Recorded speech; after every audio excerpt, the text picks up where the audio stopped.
Si je vous disais que faire l'amour est un mauvais moment à passer, vous me diriez que ce discours appartient à une autre époque et vous auriez raison.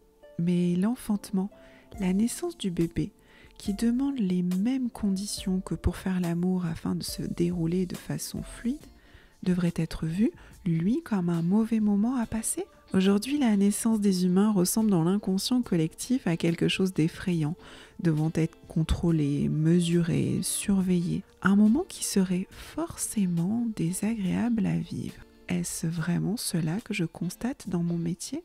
Je me présente, je m'appelle Joanne, je suis doula, accompagnante non médicale à la naissance, et depuis plusieurs années, je suis témoin de la naissance de bébés, mais aussi témoin de la naissance de nouveaux parents. À chaque fois, j'ai pu me rendre compte de la transformation qui s'opère chez les parents. Et ce qui m'interpelle le plus, c'est le vécu des parents lors de cette expérience si unique. Et parfois, ce vécu n'est pas celui qu'on pourrait imaginer si on s'en tient uniquement à l'aspect technique du déroulé de la naissance. Pourquoi ? Écoutons-les. Bonjour Rose. Bonjour. Merci d'être venue C'est un pour plaisir. témoigner de tes enfantements parce que franchement je pense que ça va donner de l'inspiration et en tout cas donner des pistes de réflexion sur certaines choses. On va en parler. Déjà tu vas pouvoir nous expliquer, nous dire tout simplement avec juste un mot ou deux les émotions que tu as ressenties après la naissance de tes enfants. Ok, alors pour Inès, la première émotion, c'était le soulagement que j'ai ressenti, parce que le travail était long pour moi. D'accord. Et pour Alice, une émotion complètement différente, c'était un mélange, je dirais, de fierté et de reconnaissance. On va comprendre pourquoi quand tu nous raconteras l'accouchement. Très bien. On va laisser ce suspense. Okay. Donc tu nous as dit fierté. Ouais. Ouais. Tu m'étonnes. Maintenant, je vais te demander de récapituler brièvement. Tu nous as parlé de tes filles. Récapituler brièvement ta famille, qui tu es, ce que tu as envie de dire.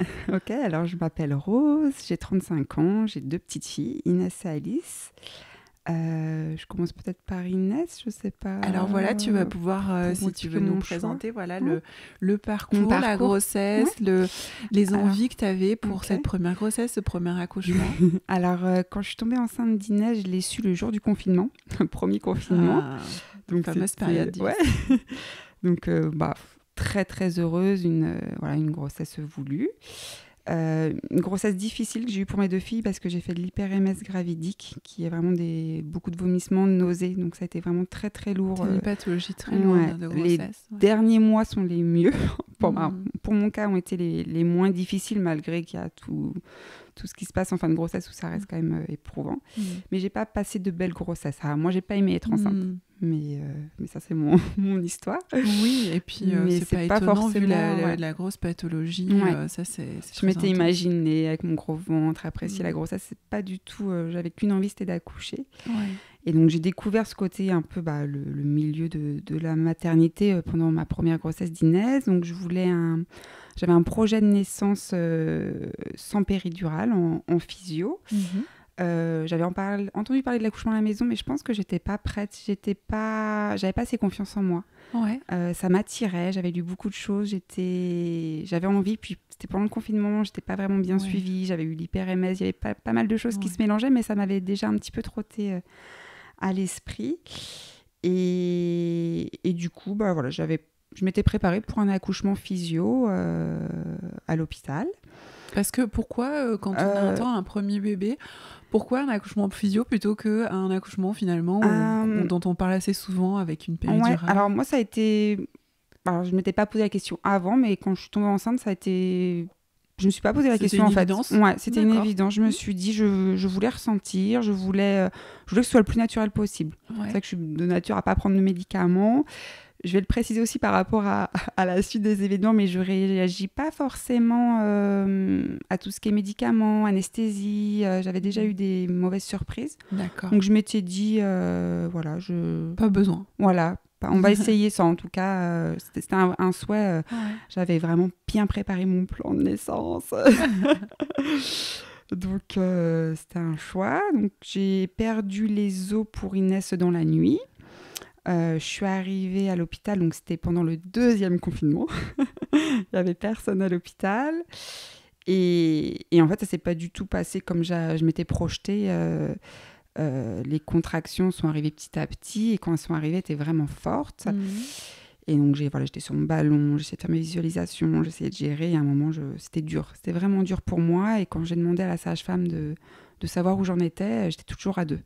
Et là, dilatation à 2. Ouais. Et là, pour moi, ça a été dur. Mon conjoint, que j'attendais à me dire, allez, tu vas tenir, me dit, tu peux prendre la péri si tu veux. Du coup, Est-ce qu'il avait des outils pour t'aider ? Alors, il en avait, mais je pense qu'il s'est complètement... C'était la page blanche. Ouais. Et j'ai géré toute seule. Je lui ai beaucoup reproché après, mais au final, je pense que voilà, c'est aussi un petit peu la panique pour lui. Ça arrive très souvent. Hein. Ouais. La page blanche, on a beau avoir beaucoup de préparation, beaucoup d'infos, Ce moment-là, c'est... Les points Bonaparte, ils n'étaient plus là. Mais voilà, il y avait un soutien présent. Hein. Il était là, mais ce n'était pas le soutien peut-être que j'attendais, mais il était là avec moi. Et du coup, j'ai perdu les os, il devait être 4h du matin. J'ai eu mes premières contractions vraiment fortes à 9h du matin. Ah oui, donc tu as commencé par la perte des os. Ouais, et je pense que ça a changé beaucoup. C'est plus intense. Ouais, c'était beaucoup plus... Ouais.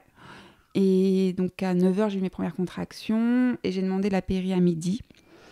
Et vers 13h, on me l'a posé, mais là, j'attendais qu'une chose, c'était le soulagement, la délivrance. Là, j'en pouvais plus. Donc, il y avait personne qui t'a proposé d'autres outils que la péri ? Non.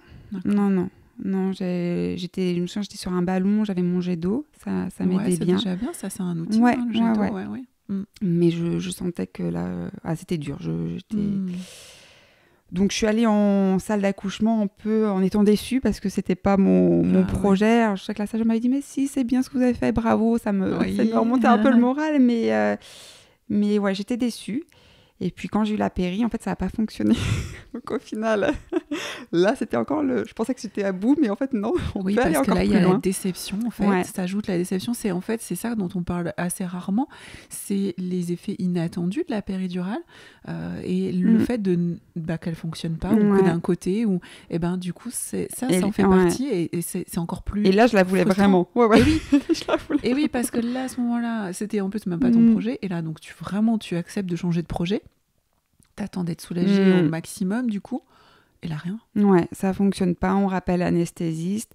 Et je suis passée à un autre stade. Au moment où j'ai vu que ça marchait pas, à 13h30, je crois, 14h, là, j'ai subi. J'étais plus du tout dans cet accompagnement.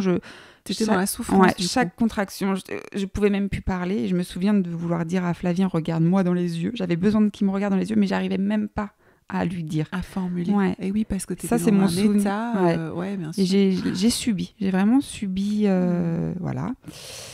Et pourtant, je garde un beau souvenir c'est ça qui est fou, hein, de cet accouchement. C'était long. J'ai accouché à 18h. Et au moment d'arriver de pousser, c'est là que j'ai senti les petits picotements dans mes jambes. Donc là, la péri a commencé à fonctionner, on va dire, à l'expulsion. Ah ouais.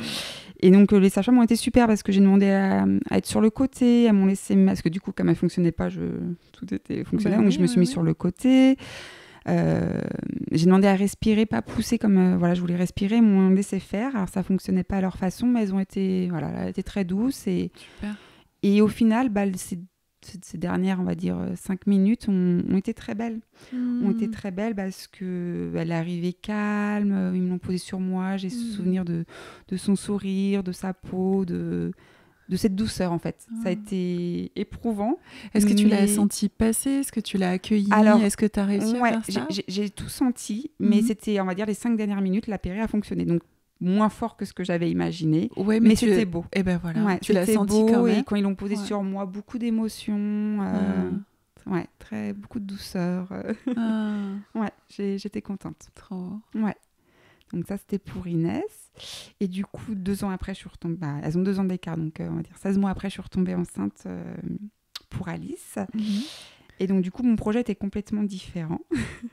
Parce que je me disais, je peux accoucher sans péri, vu que je sais ce que c'est. La douleur me faisait moins peur, en fait. Ouais. Je me sentais beaucoup plus confiante. Et là, c'était clair dans ma tête, je voulais accoucher à la maison. C'était quelque chose de... Dès que j'ai su que j'étais enceinte, c'était à la maison. Tu avais déjà eu l'information en amont pour ta première. Et puis là, d'un coup, tu l'as déjà fait.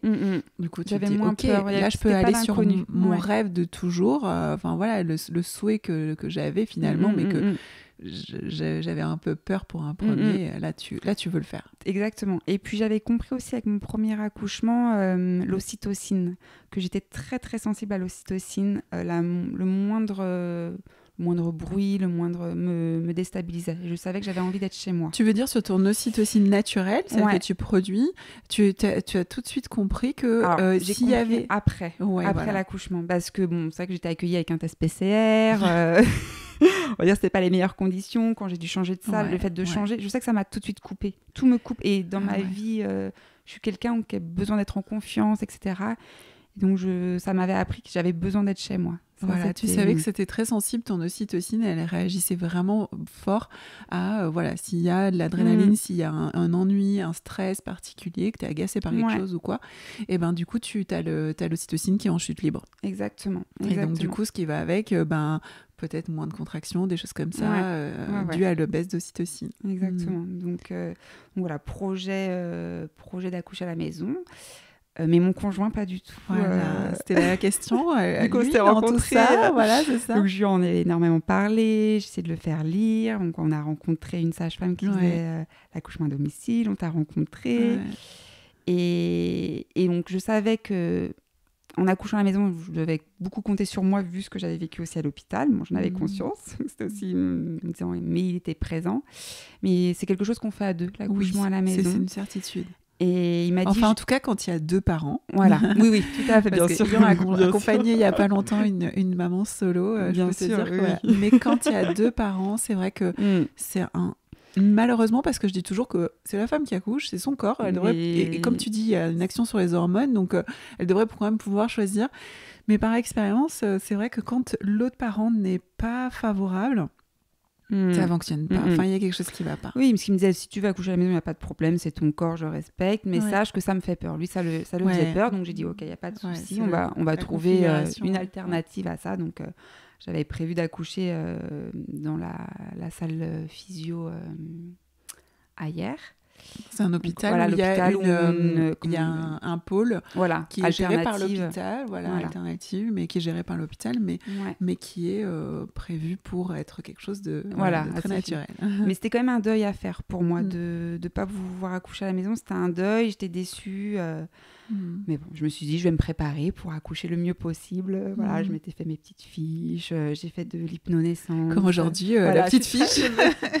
Ça me rassure.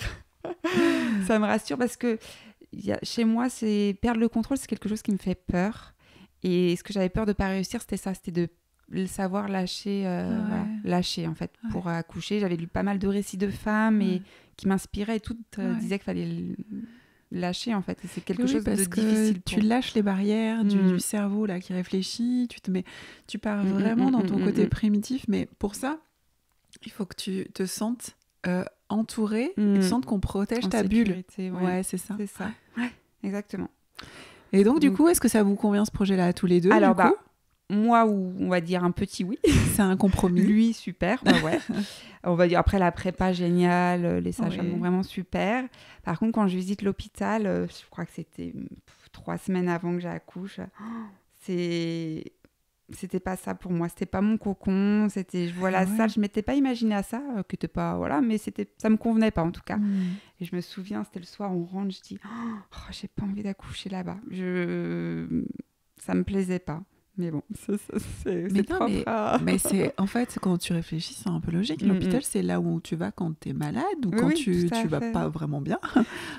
Donc, et surtout, elles étaient en sous-effectif, donc j'étais pas sûre en plus de pouvoir accoucher à 100% avec elles. Et les salles d'accouchement dans la maternité, je me souviens, il n'y avait pas de fenêtre. Ça m'avait marqué. Si tu accouchais pas dans la salle alternative, entre guillemets, les autres pièces. Oui. Et ça m'avait marqué parce que pour Inès, je regardais la fenêtre.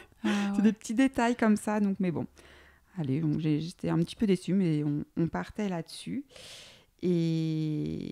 Et du coup, ça s'est pas passé finalement. Alors, raconte-nous, l'accouchement se démarque comment? Alors, pour Alice, je dirais qu'il y a eu 2 parties pour mon accouchement. Il y a eu une partie qui a été intense, qui a été plus beau que ce que j'aurais imaginé, et une autre partie qui a été un petit peu difficile dans mon accouchement. Donc j'arrive à mon jour de terme, donc déjà je voulais surtout pas être déclenchée. Donc on va faire la visite au terme, j'ai un col mou, on me dit un bébé plus de 4 kilos, bon bah j'espère que ça va arriver. Le soir vers 18h, je sens que ça travaille un peu, mais j'avais eu pas mal de faux travail, donc j'essaye de pas... pré-travail. Oui, de pré-travail. Donc j'essaye de pas me dire, allez, c'est pour ce soir, je voulais pas être trop déçue. Ouais. Et là, vers 20h, je sens vraiment que ça... Voilà. Il y a quelque chose qui se passe, donc je me dis, ça va être pour ce soir. Je voulais cadeau d'anniversaire de ma première fille. Et je me vois encore, là, on a les photos, tout sourire, voilà. Ouais. Et je pense que ça va être pour ce soir. Ouais, tu as dû avoir une bonne dose d'ocytocine à l'anniversaire de ta première fille qui a déclenché. Certainement. Ouais. Et à 21h, voilà, je sens que les premières contractions arrivent, que je gère vraiment bien. 21h30, voilà, je me mets ma petite ambiance dans ma chambre, les lumières, mon encens, voilà, je me mets dans ma bulle. Je préviens Flavien, je lui dis bon bah ce serait bien que tu viennes là. Alors là, petit coup de stress pour lui, voilà, il révise entre guillemets pour être au top. Et donc les premières contractions se passent super bien en fait. Je gère, j'accepte beaucoup même celles que j'arrive pas à gérer, mais j'accepte, voilà, là j'ai pas réussi, ça ira mieux la prochaine. Génial. Et j'avais le petit winner flow. Ouais. Je m'étais pas forcément exercée plus que ça avant, mais ça m'aide à souffler. Je visualise énormément. C'est un espèce de petit sifflet qui siffle pas, mais dans lequel on va souffler et ça a une petite résistance un peu, puis ça permet aussi de concentrer bien sa respiration, d'aller jusqu'au bout des choses, puis de focaliser aussi son attention dessus. Le souffle. Et je me souviens d'imaginer une vague, une rive que j'atteins, et ça m'a beaucoup aidée. Wow. Ouais, ça m'a beaucoup aidée. Et donc à 23, donc là voilà, on va dire de 21h30 à 23h30, je suis dans ma petite bulle, là, je suis en contraction, et je sens que ça s'intensifie vers 23h30. Et donc Flavien me dit j'appelle la maternité pour voir si on la sage-femme de garde. Voilà. Et là on appelle, donc c'était fermé, alternative, donc déception. Ah là, donc, tu sais que... Je sais que c'est fermé, j'ai le répondeur directement. Donc il n'y avait pas de sage-femme de garde. En fait, c'était le fameux moment où il n'y avait pas assez de sage-femme de garde. Sachant que le soir, elle m'avait dit pas de souci, il y a du monde. Donc mais je suis restée, j'étais déçue, mais je suis restée concentrée en me disant j'accouche, c'est pas grave, ça doit se passer comme ça se passe. De toute façon, tu étais en train de faire ton truc. Je me suis dit, ça doit se passer comme ça doit se passer. Et donc, la sage-femme de la maternité demande, Rose a des contractions toutes les combien? Et Flavien dit toutes les 10 minutes. Mais je pense que j'étais à toutes les 2 minutes. Et je sais pas pourquoi. Et je le regarde quand il dit 10 minutes. Et je sais pas pourquoi il a dit 10 minutes. Donc, il a dit, venez dans 1 heure. Et donc, je lui dis, je vais prendre un bain et on y va. Et vous aviez pas mesuré les contractions? Non, pas du tout. Très bien. Mais moi, j'ai envie de dire très bien, parce que je connais la suite. Et du coup, je lui dis, je vais prendre un bain, donc je vais pour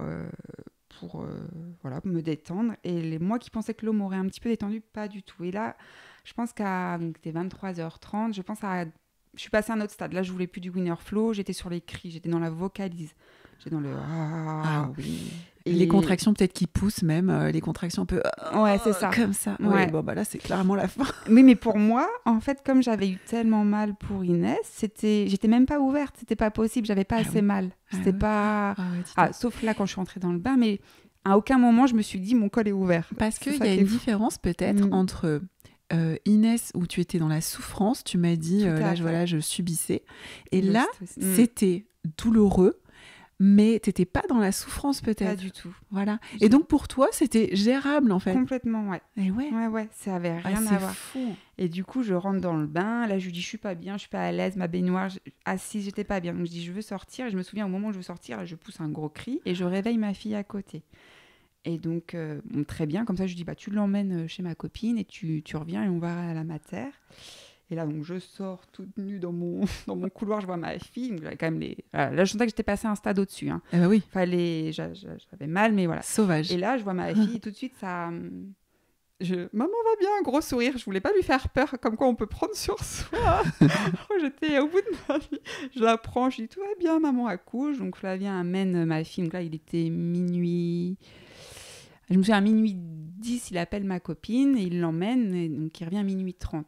Et j'accouche 15 minutes après, juste pour montrer le laps de temps. Mais en fait, En fait, donc, il l'emmène, il revient, j'étais à 4 pattes dans le salon. Et quand il revient, il me dit, prends tes affaires, on y va. Et là, je lui dis, mais tu peux regarder si je suis dilatée. J'ai toujours dans la tête, je vais pas... C'est pas maintenant, je dis, je suis ouverte, là, c'est pas possible. Il regarde, il dit, non, t'es pas ouverte. Donc, dans ma tête, toujours, je suis... Mais regarde comment il fait un toucher. Il a pas osé regarder. Hein. Mais j'essayais de toucher, j'arrivais pas à savoir. Et je pense que c'était peut-être la poche des os, je sais pas. Qu'est-ce que tu sentais ? Bah ouais, je sentais que j'étais un peu dilatée, mais j'étais pas sûre. Mais comment ? Alors, dilatée, on parle du col de l'utérus. Alors, des fois, parfois, il descend très bas. Après, je ne suis pas une spécialiste, je suis pas sage-femme. Mais voilà, pour aller toucher un col, il faut aller un petit peu plus loin. Alors, mais quand tu touches au niveau du vagin, tu peux... Là, d'après ce que tu me dis, peut-être que tu pouvais même sentir je pense que c'est le bébé. Là, pour Alice, tu n'avais pas perdu la poche en premier. Non. Donc, peut-être si tu sentais au niveau du vagin un espèce de petit ballon un peu comme ça. Je pense que ça doit être ça. Et ben, c'était peut-être la poche. Et le fait qu'ils me disent non, encore dans ma tête, c'était... c'est pas... Voilà, il y a le temps d'aller à la mater, c'est pas... Voilà, t'es sur la bonne voie. Mais bon, j'avoue, quand j'étais dans mon salon, les 15 minutes où il a amené ma fille, il a fait l'aller-retour chez ma copine, là, j'avais envie qu'il arrive. Je sentais que je m'étais passé un stade au-dessus. Et donc, il me dit, prends tes affaires. Et là, je lui dis, j'ai envie d'aller aux toilettes. Et je l'avais lu que quand on veut faire caca, quand on a envie, c'est que le bébé arrive. Mais je l'avais lu, mais dans ma tête, c'était plus fort que tout. Je lui dis, non, j'ai besoin d'aller aux toilettes. Et toujours dans ses vocalises, etc. Donc, je vais aux toilettes, mais bien évidemment, c'était pas c'est ça, que je voulais faire. C'était le bébé qui arrivait, mais... Et là, j'arrivais pas à me relever des toilettes. Et donc, je me vois m'accrocher à lui, en fait, à son sweat. Suspendre, Et là, j'ai une contraction et je pousse un énorme cri animal. Hein. Et là, j'ai senti le bébé descendre. Mais vraiment, c'est là que j'ai su que j'avais accouché. Là, j'ai senti descendre. J'ai fait 2 pas. Je suis allée dans mon couloir. Alors, pas du tout le côté glamour de ma chambre que j'avais mis, comme qu'on n'accouche pas là où on aurait imaginé. Le bébé décide. Et du coup, autre contraction. Et là, je vais dans le couloir et je mets ma main et là, je sens la tête. Et là, je sens la tête. Donc, Flavien dit, j'appelle les pompiers. Là, il était un petit peu paniqué, donc... Il me dit, j'appelle les pompiers. Et dans ma tête, je me suis dit, ça va pas passer. Je ne sais pas pourquoi, je me disais, ça va pas passer. La tête, elle peut pas passer. Je lui ai demandé de l'huile. Et je me vois me tenir au mur et avec ma main lui demander de l'huile. Je voulais huiler mon col. Ouais. Et donc, il me donne la bouteille. Mais je dis, mais ouvre, mets dans ma main. Et en même temps, il était avec les pompiers. Il essayait de... Il met comme l'huile. Et là, je veux mettre l'huile sur mon ton col. vagin, et en là, fait. Je sens la tête. C'est là où j'ai su que la tête était là. Et là, je crois que je lui ai lu. Non, mais c'est fantastique ce que tu as fait. Je vais t'expliquer pourquoi. Parce que tu as des sages-femmes, enfin, en tout cas, moi, celles que j'ai vues travailler... qui parfois, prépare une pente glissante pour le bébé. Et c'est ce que tu as fait, en fait. C'est ce que tu as voulu faire. Il était trop tard, mais je me disais, ça va pas passer. C'est à ce moment-là, vraiment. Et puis, tu as eu besoin aussi de venir peut-être quelque part masser ton périnée aussi. Parfois, on applique un gant d'eau chaude pour détendre et tout ça. Donc, ton cerveau primitif t'a demandé un truc fou. T'as demandé ce qu'il fallait, en fait. Exactement. Et c'est ça qui est fou, plutôt. Et là, en fait, ce que je raconte, ça s'est passé en 5 minutes parce que... Bien sûr. Donc là, il y a eu une poussée, j'ai senti le bébé descendre. La deuxième, la tête est sortie. Et Flavien donc, est allé dans la cuisine. Il me dit, je suis revenue, en fait, tu l'avais dans les bras. En fait, elle est sortie toute seule. Bah oui. Et ça, il me l'a beaucoup raconté parce que j'ai l'impression d'avoir oublié un peu cet accouchement. Oui. J'ai un côté amnésique. Je me souvenais plus dans quelle position j'étais. Il m'a dit non, mais ça a duré même pas 5 minutes. C'est très rapide. On appelle ça, à l'hôpital, ils appellent ça le 2e stade. Mais en fait, la sortie du bébé, c'est un stade assez court, quoi, parce qu'il sort la tête, met un peu plus de temps, mais le corps, lui, il sort comme un bouchon de champagne. Et cet état dont tu parles, mais beaucoup de femmes qui accouchent de façon instinctive, physiologique, comme on appelle, en fait, le disent, c'est comme... Il y en a une autre qui m'avait dit, c'est un blackout, j'ai fait un blackout, et parfois on réalise pas tout de suite d'ailleurs que le bébé est là. Toi, t'étais toute seule, donc il fallait que tu l'attrapes, du coup. Oui. Alors, quand la tête est sortie, il m'a amené une serviette, il a dit je prends une serviette, et je me souviens, il avait posé sa main sous la tête, et là, j'avais l'impression qu'il me poussait le bébé à l'intérieur, et j'ai hurlé, j'ai dit ne me touche pas, je voulais pas qu'il me touche, me touche pas, je criais dessus. Et donc, quand il est revenu, j'avais le bébé dans les mains. Et ce qui est drôle, c'est que dans mon projet de naissance, j'avais mis je ne veux pas prendre mon bébé, je veux qu'on me le pose sur moi. Et en fait, je l'ai récupéré comme quoi. Choix. Non, mais t'avais pas d'autre choix. C'est pour ça que je dis fierté, parce que j'étais contente en fait de l'avoir. Je réalisais pas. Bon, après, très, très émue. Quand tu captes qu'elle est... Parce que tu l'attrapes de manière instinctive. Accroupie. Tu t'en souviens pas des masses de ça, tu vois, parce que t'es encore perché. Exactement. T'es encore dans ton état modifié de conscience. Et puis là tu l'attrapes de façon instinctive parce que de toute façon t'es toute seule, et la femme qui est toute seule, il y a une maman qui m'avait dit, elle avait accouché juste au-dessus de la piscine, elle m'a dit mais tu te rends compte, si vous aviez pas été là, la sage-femme elle aurait pas rattrapé, si elle avait pas rattrapé, mais en fait non, si on n'avait pas été là, tu l'aurais fait toute seule, tu l'aurais attrapé toute seule. Exactement. Et c'est vrai que les gens me posent beaucoup cette question, mais comment tu l'as attrapé, t'étais assise? Je dis je sais pas, je l'ai réceptionné. Et souvent on me dit aussi pas bravo, t'as accouché à la maison. Et je dis non, mais en fait, c'est pas... c'est moi, mais j'ai l'impression que c'est mon corps qui a travaillé et le bébé. Et je dis, moi, j'ai juste suivi ce côté que j'avais peur de pas pouvoir... J'ai suivi mon corps, j'ai l'impression d'avoir rien fait. J'ai pas poussé, j'ai pas eu l'impression de me dire je pousse, c'est le corps qui a fait. Et je disais, j'ai plus de mérite pour Inès, entre guillemets, parce que c'était autre chose, c'était complètement différent. Finalement, c'était plus handicapant pour Inès, parce que tu avais plus de choses en ta défaveur, en tout cas par rapport à toi. N'oublions pas que bien sûr, toi, c'est ton contexte. Il y a des femmes, elles ont besoin de se sentir à l'hôpital pour accoucher en sécurité, et c'est tout à fait OK. Tout à fait. Voilà, donc tu vois, et pour toi, finalement, par rapport à ce que tu disais, ta sécrétion d'ocytocine et tout, finalement, c'était des bâtons dans les roues pour toi. Tout ça. Donc effectivement, tu dis j'ai plus de mérite pour Inès, parce que tu étais peut-être plus en difficulté. C'est ça. Ouais. Et c'est pour ça que je dis, j'avais ce sentiment de fierté, de reconnaissance, parce que je parlais beaucoup à mon bébé de l'intérieur, et reconnaissance pour elle, parce que elle aussi, elle a travaillé, et puis pour mon corps qui a bien fonctionné. Donc au final, je me disais, c'est... Même quand je pensais à un accouchement à la maison, je ne pouvais pas rêver mieux. C'était rapide, c'était beau, c'était fluide, donc j'étais... là, j'étais aux anges. C'est la belle partie de l'accouchement, Et c'est quoi la moins bonne partie ? La moins belle partie, donc là, c'est après, donc les pompiers sont arrivés au bout d'une demi-heure, et mon placenta n'était pas sorti, en fait.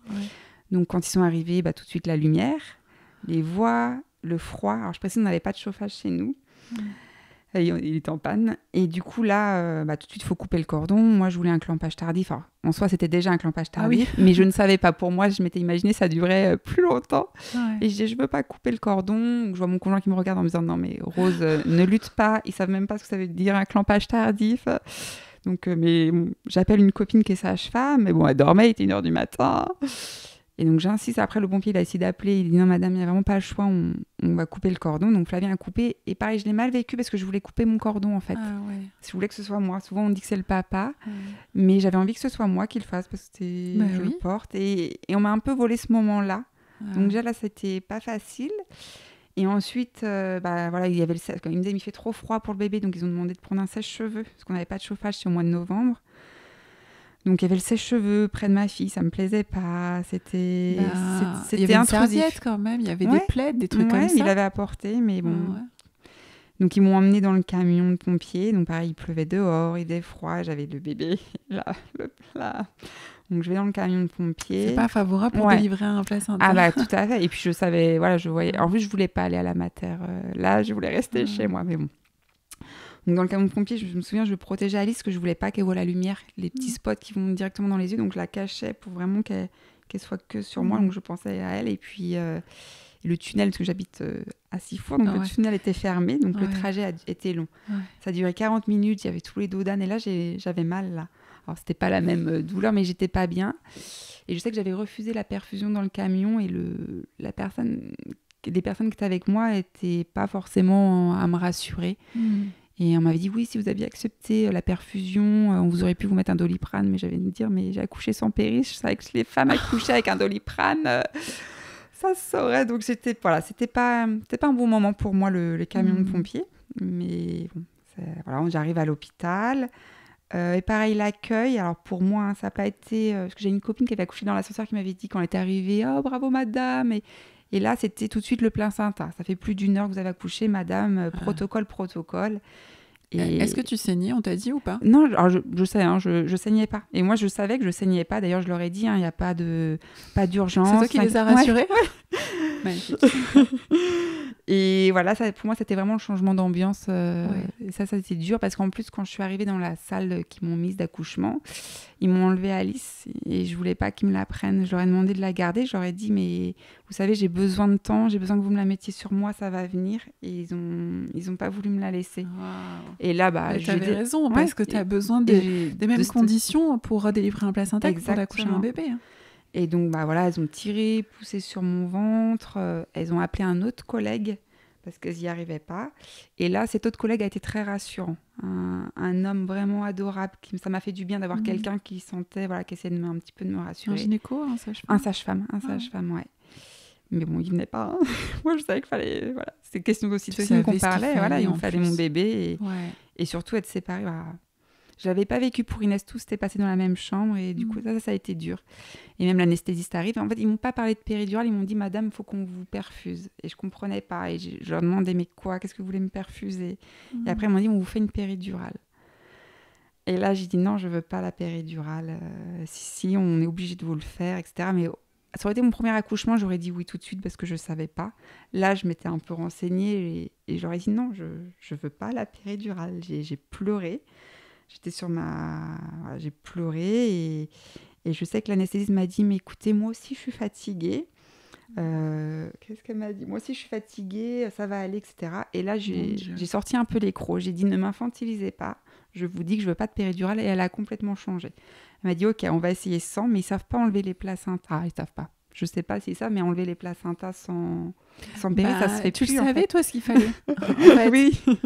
Tu vois, mais... si on écoutait un petit peu plus la parole des femmes, des mères, ce serait là, j'entendais le mot protocole. Et donc, ils m'ont dit, on va vous faire... on va essayer le gaz hilarant, là. Et donc, ils m'ont mis le gaz. Bon, bien sûr, je savais que je n'étais pas réceptive, ça ne marchait pas. Ils m'ont dit, ça fait effet. J'ai dit oui, pour justement qu'on en finisse. Donc là, ce jeune homme m'a enlevé le placenta. Donc voilà, en fait, ils sont allés le chercher. Ouais. Ils sont allés le chercher. Donc bien sûr, je me vois encore lever les fesses. Ça faisait très, très mal. Et là, j'entends l'anesthésiste derrière me dire la piqûre. Là, j'étais là, non, je vais tenir bon. Et retourne une révision utérine, en fait. Ouais. Et une deuxième fois, il est retourné pour faire la révision utérine. Wow. Et donc, quand il a fait cette révision, après, je l'ai remercié. Donc ça, tu avais refusé la péridurale. Ouais.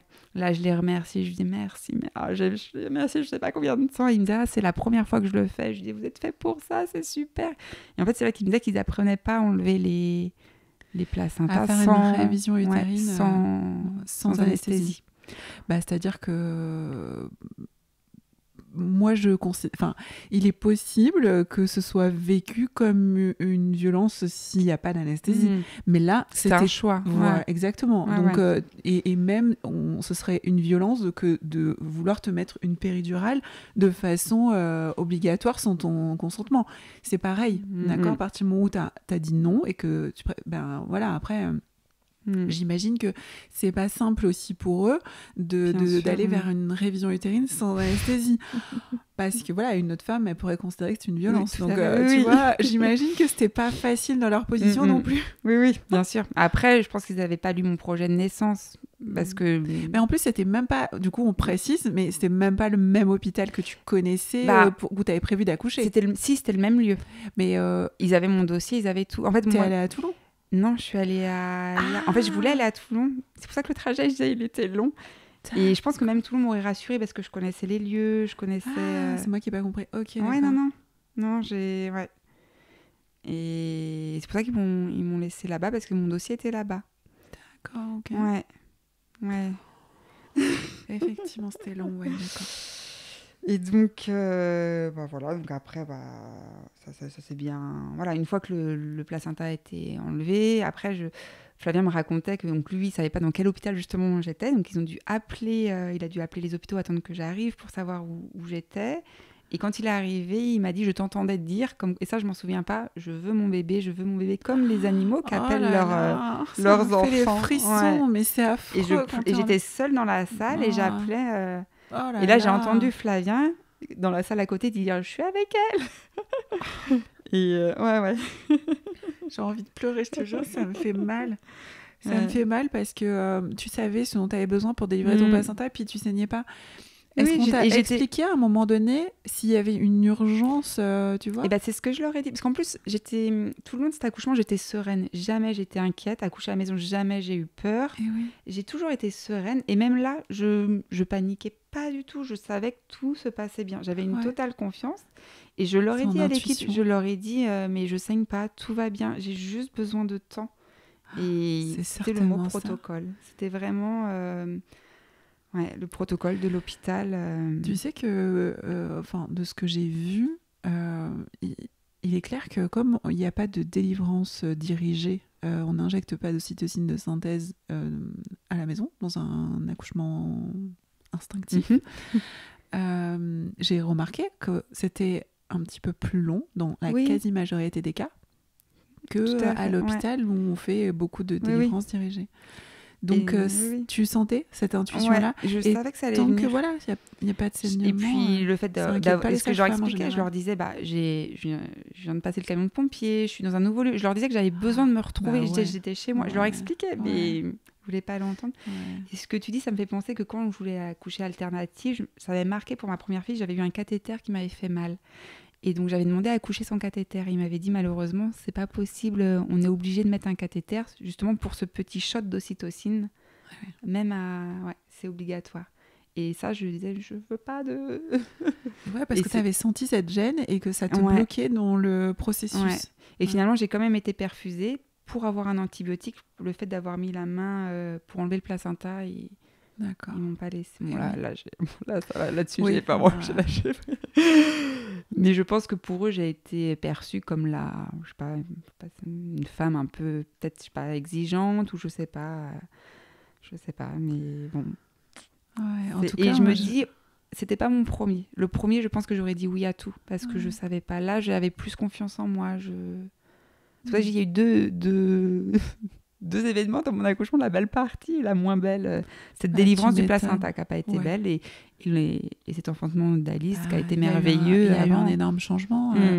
C'était plus du tout les mêmes conditions. Et sur le coup, c'était vécu, puis Alice était là, on oublie tout, mais c'est quelques semaines après en fait, où j'en ai voulu. En fait, je me disais, ça n'a pas été respecté mes choix. Ça m'est venu un peu plus après.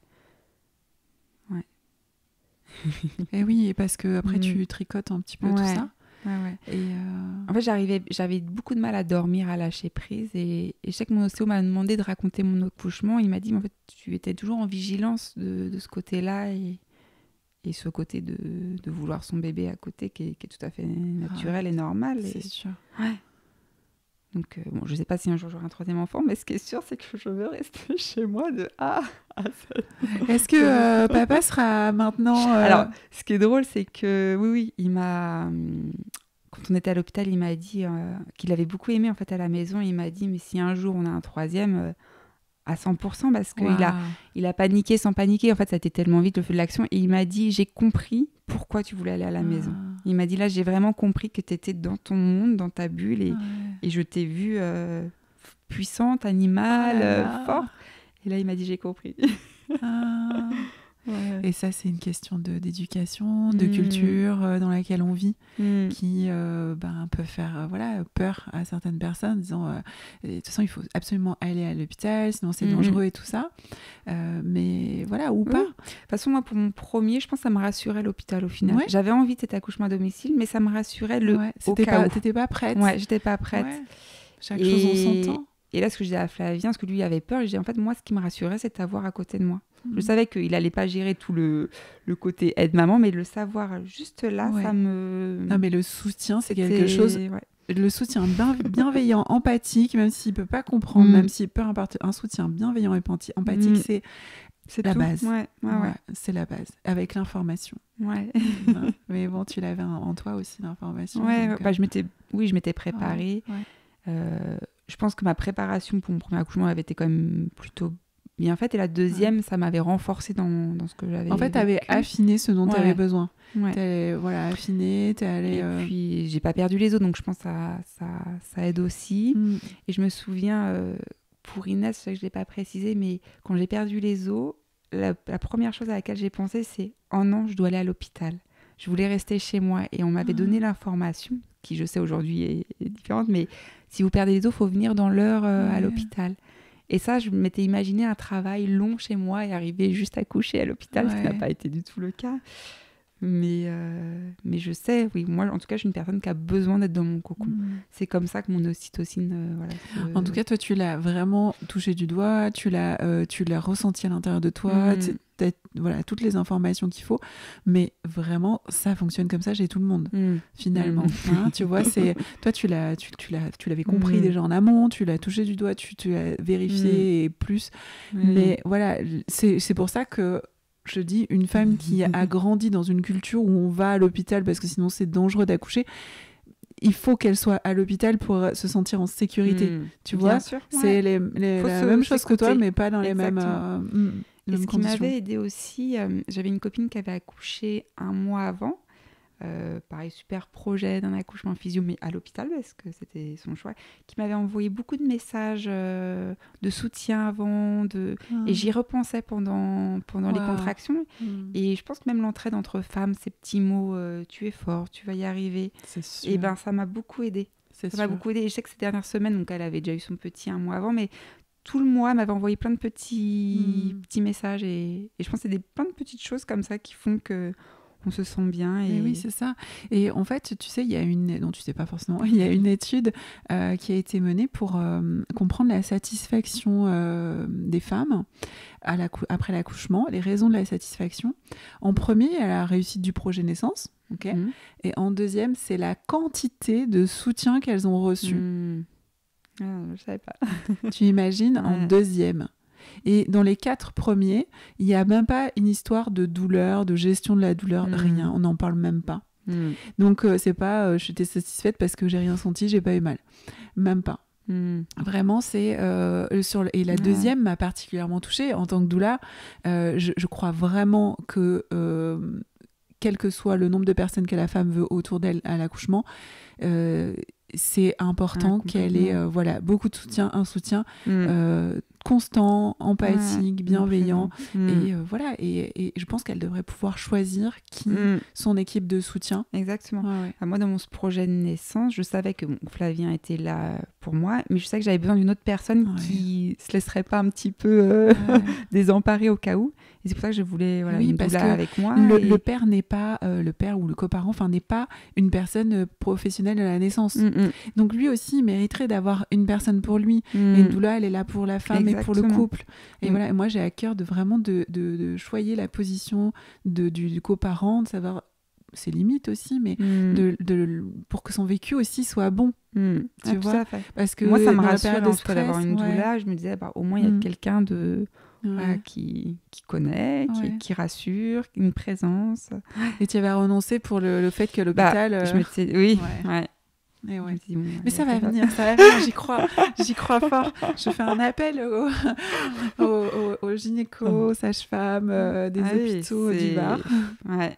C'est une aide précieuse. Bien sûr. Puis on travaille vraiment ensemble. Exactement, chacun à sa place. On ne travaille pas contre le personnel médical, mais vraiment ensemble et pour les parents. Je pense qu'il y a, comme partout, mais il y a plein de choses à changer sur le choix de chacun, en fait, ce qu'on a respecté. Et certes, l'hôpital, c'est un lieu, comme on dit. Moi, c'est ça que pour Inès, j'ai adoré.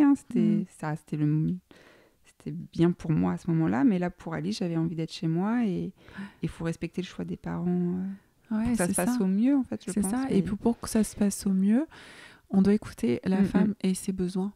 Et toi, tu savais très bien quels étaient tes besoins. Après, je pense que c'est une question parfois d'équipe, de chance. Parce qu'il suffit d'une personne. Je sais, quand le sage-femme est arrivé, tout de suite, j'ai senti que j'étais plus en sécurité. Et la personne avec qui on est, c'est des métiers d'humain, donc c'est ça, exactement. Mais ça viendra. Faut aussi, c'est surtout comprendre que il y a tout ce qui se passe à l'hôpital, c'est un fait, il y a des protocoles, il y a des choses, mais l'accouchement n'a rien à voir avec tout ce qui se passe à l'hôpital. Complètement. Donc, comprendre ça, c'est déjà se dire, on n'est pas sur une opération de la rate ou l'appendicite ou que sais-je, on est sur une femme qui enfante, avec toute la complexité de son besoin au niveau de ses hormones, de son corps. On a besoin que son corps travaille pour l'accouchement. Et voilà, il faut protéger tout ça. C'est une grande question. Et c'est pas des boîtes de conserve. Donc, elles fonctionnent pas toutes pareilles, les femmes. Donc, il faut vraiment s'adapter à chaque situation. C'est ça qui est le plus dur. Une opération de l'appendicite, a priori, c'est toujours la même. Je sais pas, je sais pas médecin. Mais... Chaque femme a besoin, oui, bien sûr. Et là, des femmes ont des besoins différents, c'est clair. Et on a besoin d'elles parce que c'est elles qui accouchent. Donc, on a besoin que leur corps fonctionne comme il faut. Et on a besoin de leur... qu'elles soient pleinement là, en fait, pleinement conscience de l'accouchement. Ouais. Et du coup, question un peu, je la pose tout le temps, mais elle est un peu évidente là, je pense, mais tu vas nous dire, qu'est-ce qui, selon toi, a façonné le vécu de tes accouchements ? C'est-à-dire ce que tu as ressenti pour chacun de tes accouchements, c'est dû à quoi ? Par exemple, ta fierté pour la naissance d'Alice. Qu'est-ce qui a conditionné ça ? Moi, c'est complètement le fait d'être dans mon cocon. Ça, c'est ça, être bien dans ma bulle. T'étais à l'endroit où tu devais être pour me donner naissance. Après, je pense qu'Alice, c'est le fait que jusqu'au bout, j'ai pas cru que j'allais accoucher à la maison et je savais pas où j'en étais. On n'a pas calculé les contractions comme on le disait tout à l'heure. On a juste suivi le cours et je me suis... T'as laissé faire ton corps et ton bébé, c'est ce que t'as dit. Exactement. Et donc, c'est là où t'es fière parce que ton corps l'a fait. Et que j'avais peur, justement, n'ayant pas réussi un petit peu à lâcher prise pour Inès, j'avais peur de le revivre. Et j'étais fière de me dire, ok, là, j'ai su lâcher. Je crois, en tout cas. Donc, c'est ce côté d'avoir vécu différemment ce deuxième accouchement. Et du coup, qu'est-ce qui a façonné le vécu de l'accouchement, la naissance d'Inès ?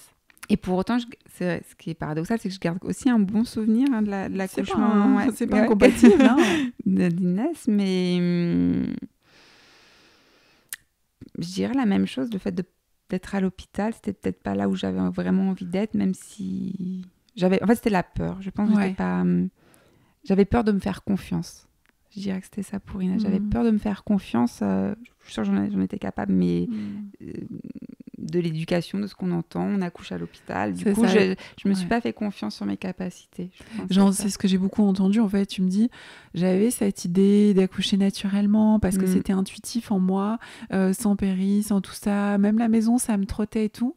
Puis il y a l'autre côté, la peur. C'est ça. Mais la peur, on n'est pas avec de la peur. La peur, on l'a par la culture, par l'éducation, par les autres. Je me souviens, par l'environnement. Déjà, tu vas accoucher sans période, tu verras, tu l'apprendras. Là, moi, ça m'a aidé, mais je comprends pas aujourd'hui. Ça existe. Pourquoi ? Chacun ses choix. Moi, j'ai des copines qui accouchent à péri, c'est super. Il faut soutenir les choix. Et je pense que le fait d'avoir entendu beaucoup de choses comme ça, ça m'a... Je me disais, moi, peut-être pas la maison tout de suite, mais c'était dans ma tête déjà. Et oui. Tu avais cette partie intuitive de toi et la partie avec laquelle tu as grandi, avec de la société, de tout ça, de la culture. Ok. Donc, tu m'as un peu dit, une autre question que je pose assez souvent à la fin, c'est et si c'était à refaire, mais tu m'as un peu répondu. Il y a une certitude. Voilà. Oui, c'est chez moi. C'était génial. Je pense que oui, il faut se faire confiance. En fait, j'ai pas de regret pour Inès, mais si je devais me parler à l'ancienne... c'était ton chemin, de toute façon. Voilà, c'est ça, exactement. C'était mon chemin. J'aurais pas... En fait, je pense que j'aurais été pas aussi sereine parce que le fait d'avoir aussi vécu que ça fonctionne pas avec la péris, je m'étais dit, de toute façon, ça peut pas être pire en termes de douleur. J'étais sereine. Je me disais, bon, ok, j'ai vécu ça, je suis capable. Le deuxième, généralement, c'est pas à 100%, mais ça se passe un petit peu plus vite, le corps sait faire, donc j'allais plus sereine. Trop bien. Merci beaucoup, Rose. Franchement, c'est un plaisir. J'espère que beaucoup de gens vont t'écouter parce que c'est vraiment très intéressant ce que tu nous as dit. Là, d'écouter ses besoins, sa petite voix intérieure, son intuition. De se faire confiance, c'est ça. Tout à fait. Qu'aujourd'hui, on ne laisse peut-être pas assez de place, mais voilà, que les femmes qui sont enceintes, qui attendent un petit bébé, qu'elles s'écoutent. Un petit peu plus la voix intérieure. Exactement, même si c'est pas facile. C'est sûr. Merci infiniment. Merci. Voilà pour aujourd'hui. Si vous avez aimé ce podcast, vous pouvez laisser un avis, vous abonner, partager bien sûr cet épisode afin qu'il serve à un plus grand nombre de personnes. Je vous dis à bientôt ici ou sur Instagram et YouTube via La Chouette Porteuse où vous trouverez aussi la version vidéo des podcasts. À très vite.